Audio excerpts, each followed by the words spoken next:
Nagbabalik po muli ang inyong lingkod at nagbabalita ng mga balitang dapat nating malaman dito sa ating bansa. Ito ang Balitang Pambansa.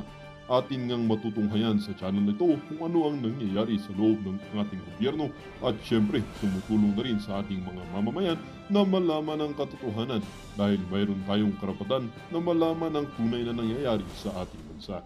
Ngunit bago natin panoorin ang balita, huwag niyo pong kakalimutan na mag-subscribe sa ating channel at pindutin ang notification bell para lagi kang maging updated sa ating mga bagong videos na ina-upload araw-araw.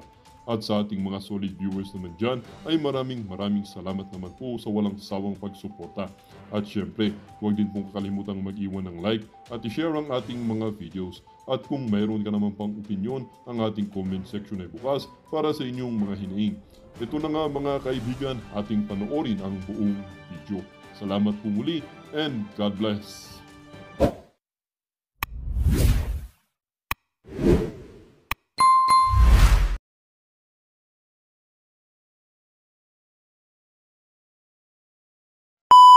Naming sumasablay etong mga kapatid ni Ben Tulfo na sila Rapi Tulfo at Erwin Tulfo.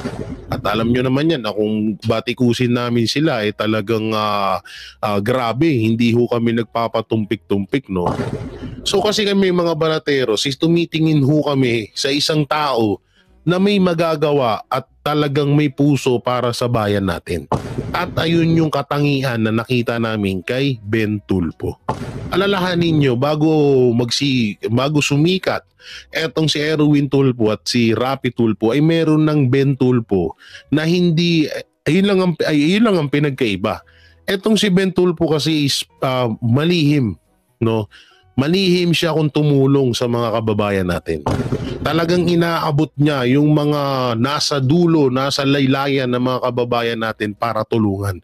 Hindi nga lang siya katulad ng ibang mga politiko dyan na porket may naitulong ng ganito, gagamitin na yun sa pangangampanya at gagamitin na yung mga naitulong niya or parang isinusumbat na at sinasa publiko. So hindi ganun si Senator Ben Tulfo, Senator na agad.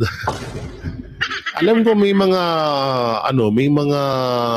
talagang galit sa mga Tulfo brothers. Pero sana ilabas ho natin diyan si Ben Tulfo. No, at alalahanin niyo isa si Ben Tulfo na kahit hanggang ngayon ay talagang tumatanaw or tinatawag na hindi bumabatikos sa mga Duterte. No, hindi siya bumabatikos, sa halip niya nga may papanood nga akong video sa inyo na talagang ipinagtanggol niya etong mga Duterte dito sa isa sa mga kritiko or tinatawag na anti-Duterte simulat sa pool pa. Diba? So ipinagtanggol nito ni Ben Tulfo na yan yung isa sa mga papanorin natin. Ang banateros kasi katulad lang yan, no? Yung mga nangyari noon kay Banat Bay. Banat Bay, Boss Dada Cocholi. Panahon na yon ng kampanya ni Marcos Jr. at nitong ni VP Sara Duterte nung panahon na okay pa ang lahat. Nung panahon na inuuto tayo ni Marcos. So labas ako doon kasi ako binoto ko si Marcos dahil kay VP Sara Duterte. So ang nangyari noon ay itong Banateros Brothers na sila pa lang noon. Wala pa ako, wala pa si Master Juday at si Paring RJ. Subscribe nyo, Paring RJ TV, nandiyan sa YouTube. Subscribe nyo po ang kanyang YouTube channel. Legit po yan na isa sa mga Banateros Brothers. Etong sila Banat Bay ay ang sinuportahan sa pagiging presidente ay etong si Isko Moreno na ikinagalit yun ng ibang mga supporters ni Marcos Jr. Kami kasi unang-una nakikinig kami sa anong sabihin ni Tatay Digong. At ayun nga, 'di ba? Simulat sa poll sinabi na ni Tatay Digong na si Marcos Jr. ay weak leader. 'Di ba? So doon pa lang nagkaroon na etong sila. So tutusin, ako lang ang talagang nabudol din sa Banateros Brothers. Dahil ako lang ho ang nag-iisang bumoto kay Marcos Jr. Pero itong sinasabi ko ay about po ito sa Banat Bay.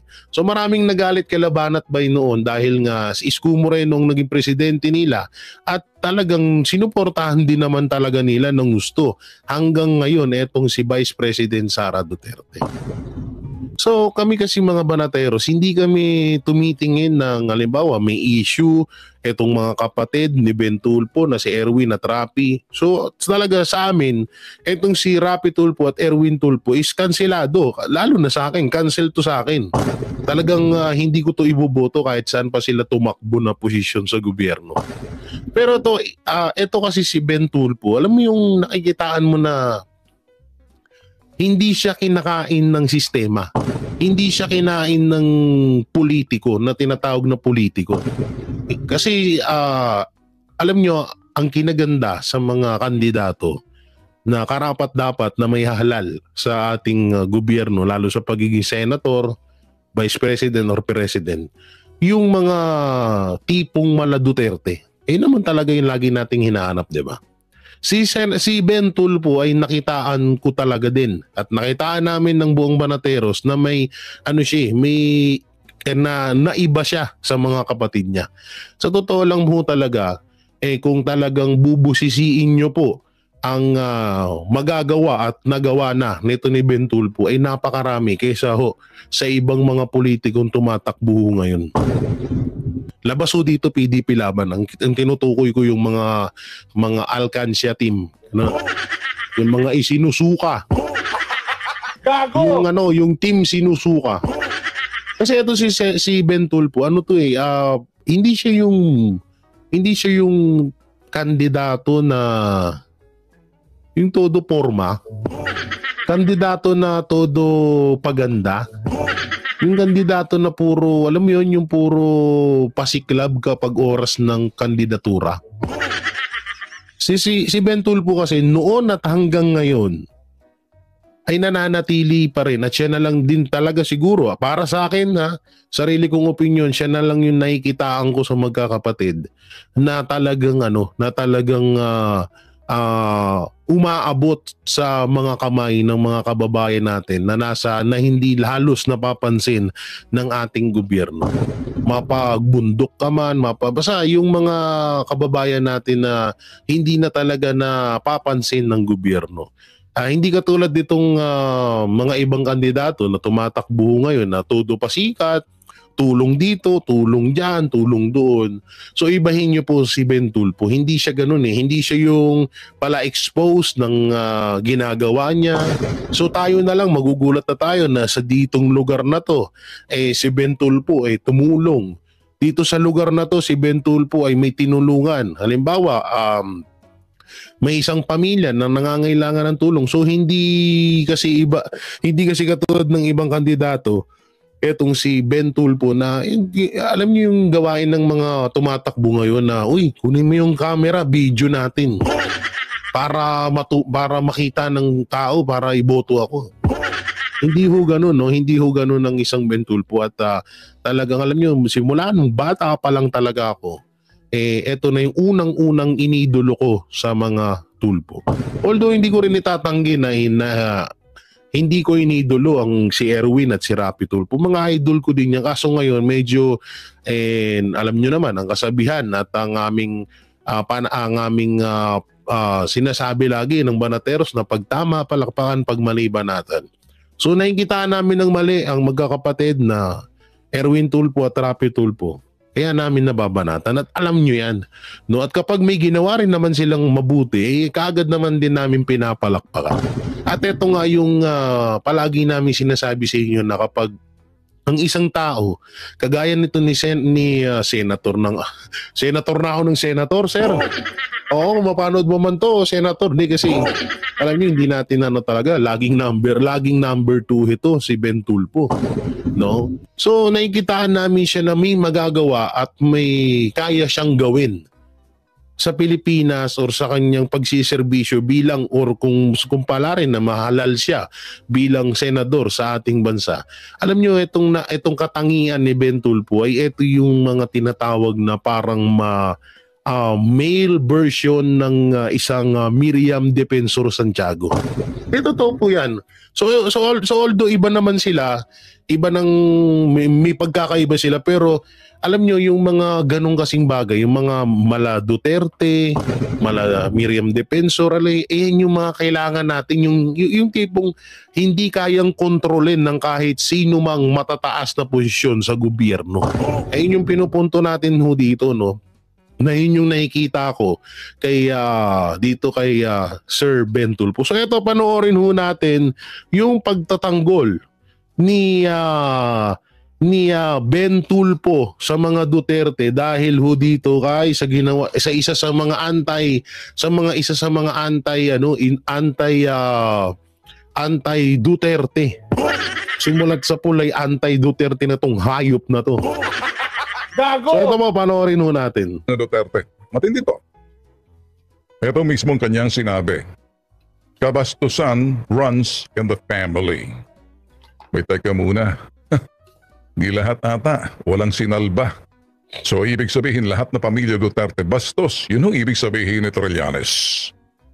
Kung makapagsalita itong si Tonyo, akala mong walang bahong tinatago.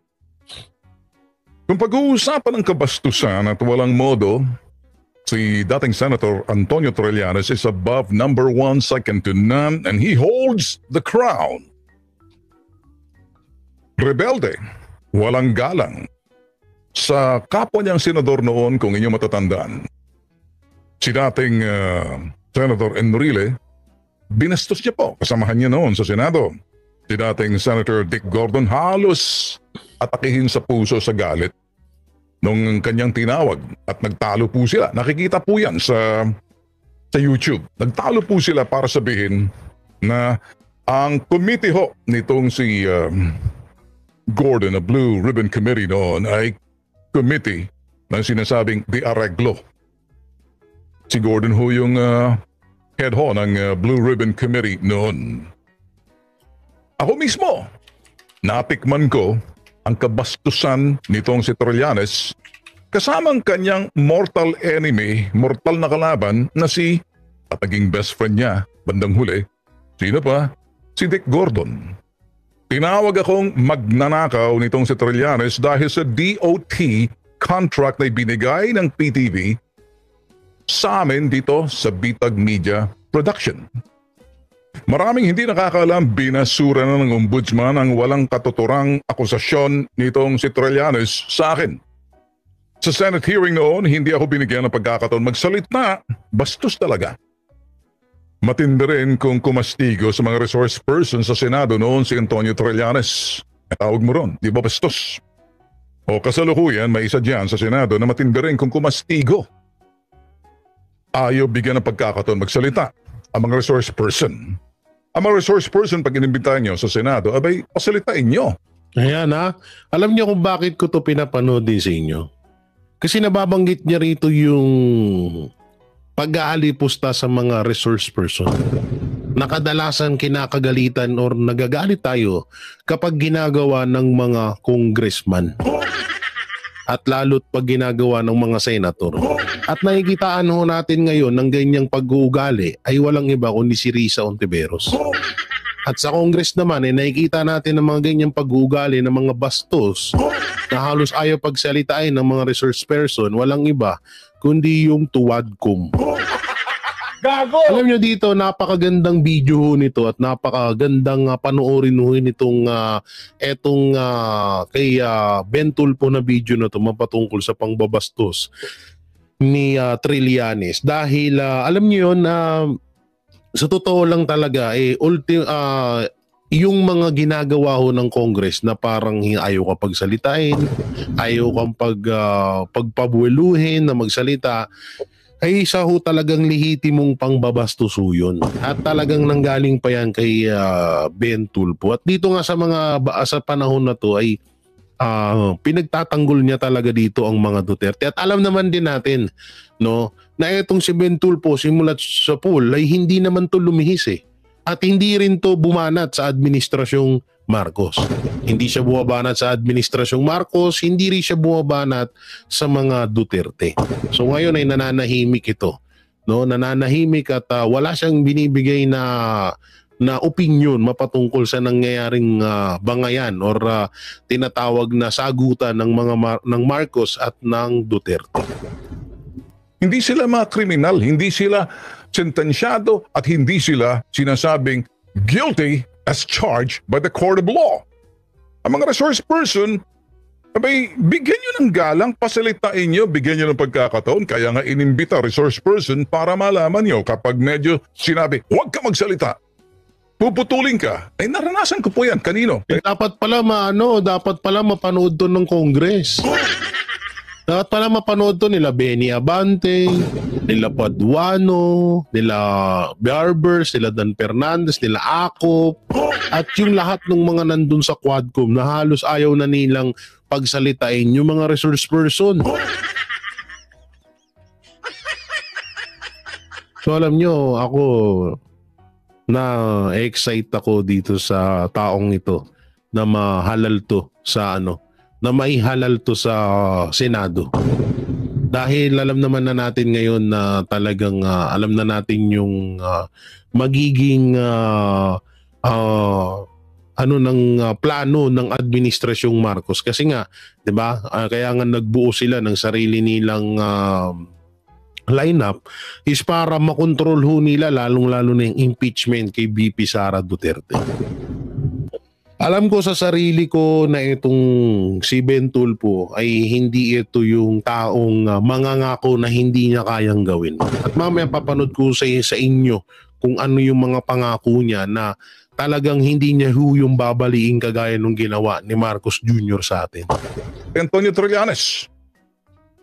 Ngayon, eto pong aking mga sinasabi mga boss.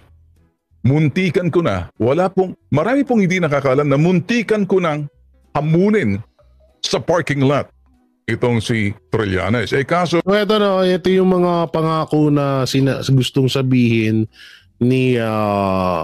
at dito, nagsalita na rin dito si Ben Tulfo about sa...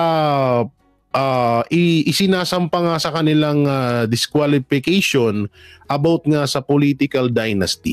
So panoorin ho natin. Kung ako'y papalarin, lulubin ng buong may kapal na ako'y pumasok sa Senado, sisilipin ko na lang yan. Tingnan natin kung ano magagawa natin para hindi na magkaroon ng kalituhan at medyo yung kanya-kanyang interpretasyon dahil may batas. Everybody's entitled to his opinion. Pero ako, pabor ako sa anti-political dynasty. Ngayon, doon sa sinasabing disqualification case sa amin, partikular ako, si Ben Bitag Tulfo, hanggat hindi malinaw yung batas, hanggat hindi lumabas yung sinasabing batas na magmumula sa Kongreso, Senado, maraming nag-attempt na rito. Hindi ko maintindihan kung bakit hindi ma-implementa. Siguro hindi pumapasa. At this point, Article 2, Section 26 of 1987 Constitution, sinuri namin yan, the state shall guarantee equal access to all opportunities for public service and prohibit political dynasties as may be defined by law.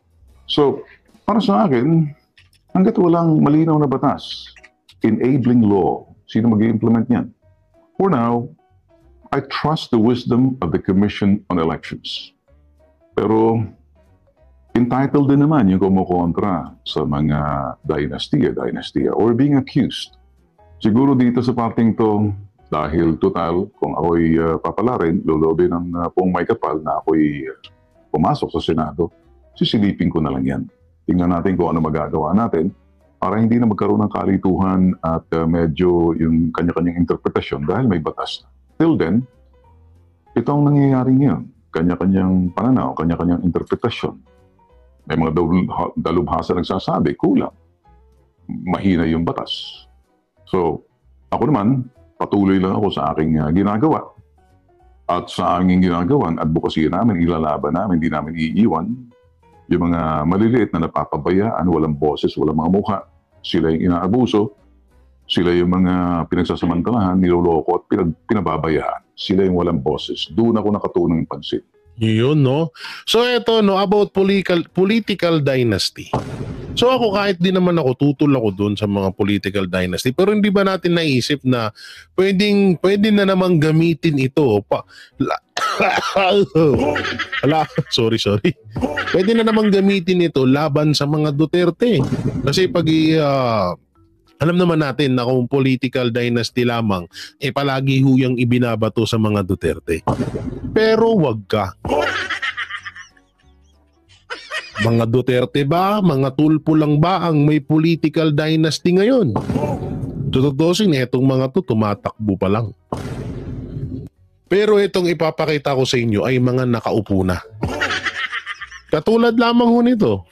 Speaking of political dynasty, no? Speaking of political dynasty, eto po. Yan, katulad lamang ho niyan. Ya, ang makikita nyo ho dyan sa screen natin, ito po ang pamilya na Ko. Oo. Ko. So kung political dynasty lamang ang usapan, isa rin din po yan dyan, itong best friend ni Banat Bay, na kung saan ay isa sa mga nagkaso sa kanya. No, nandiyan po ang si Saldico, ako Bicol Party List. At nasa baba niya naman po ang kanyang mga kamag-anakan. Ito yung brother niya na si Christopher Ko, running for 2nd District Congressman. At nandiyan naman ang kanyang anak na si Angelica Natasha Ko, na kung kamakailan lang din ho ay na-issue sa mga mamahaling bag. No, at nandyan din ho si kanyang kapatid ni Saldico na si Diday Ko, na running for Vice Governor. At meron pa nga po dito sa baba na kung saan ay dugtong-dugtong na ho dito kay Pido Garbin, na itong sila Bongalon, Salceda, Gutierrez at Gutierrez ang magkakapatid. At meron pa tayo dito. Don't worry, ha? Marami pa ho tayo kung about sa political dynasty lamang ho, ay may ipapakita rin po ako sa inyo about political dynasty. At marami ho dyan. Ito nga po, no? Asa na yan? Ito, yan. Kung makikita nyo dyan sa, ayaw maklik nung picture. Kung makikita nyo sa picture, nandyan po ang mga Marcos, na kung saan ay eto nga si Ferdinand Bongbong Marcos ang presidente ngayon, at ang kapatid niya na si Amy Marcos, at dito naman kay Bongbong Marcos ang kanyang anak na si Sandro Marcos, at dito naman sa anak ni Amy Marcos na si Mateo Marcos Manopok. Ano to? Manopok, tama. At ang kanyang kapatid naman na si Cecilia Araneta Marcos. At sa baba naman ito, nandyan ang mga magkakapatid na Romualdez at ang asawa ni Romualdez. Ay kung usapang political dynasty lamang, di hamak na mas madami ho ang nasa mga Marcos. Mas talo pa ho ng Marcos ang mga Duterte. Kung usapang political dynasty lamang. At alam ko marami pa ho dyan, no, na hindi pa natin na nakikita ng mga dynastiya na mga at eto pa nga, makikita nyo nga ho dito, eto na. Eto, mga bilyar, isa din ho ito sa mga may mga political dynasty, pero ba't hindi na sisilip, no? So eto nga yung sinasabi nga namin na kung ano man po yung maaaring makatulong sa Pilipinas, bakit hindi natin suportahan? No, ay yun yung nakikita namin dito kay Ben Tulfo. Kaya namin to sinusuportahan ng buong Banateros kasi nga nakikita namin na ibang-iba siya sa mga kapatid niya. O baka sabihin nyo, Jay, bakit si Amy Marcos hindi nyo pinagkakatiwalaan? Ibang usapan na yung mga Marcos.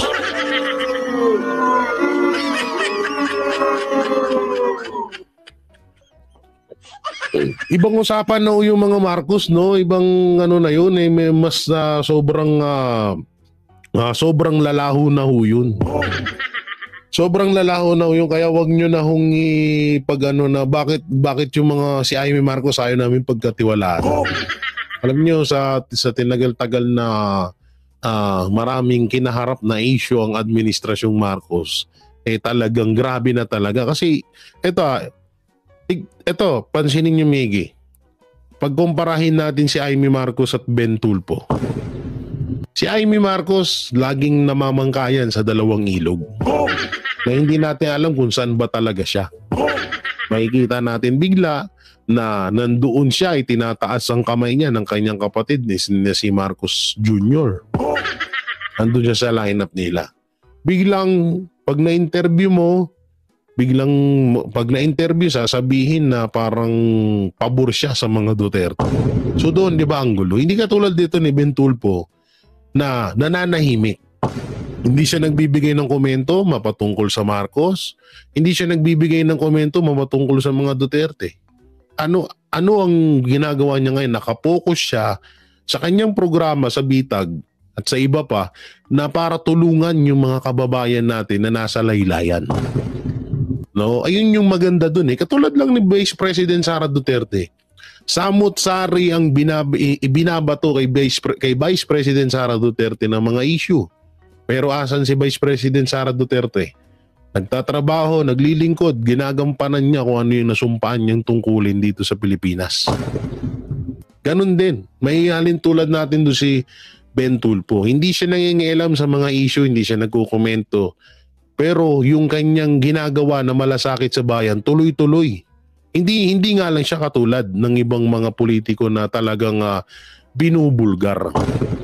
Hindi kasi siya ganun eh. Hindi siya yung katulad nila Dan Fernandez na naglilinis pa ng kanal, na nagpapaligo ng matanda, na lumulusong sa baha. Kadalasan lang natin nakikita yung mga ganyang kandidato kapag oras ng eleksyon. Hindi katulad ni Ben Tulfo na kahit walang eleksyon, nagtatrabaho siya at talagang hindi nagtatrabaho, naglilingkod siya sa bayan. Naglilingkod siya sa mga kababayan natin.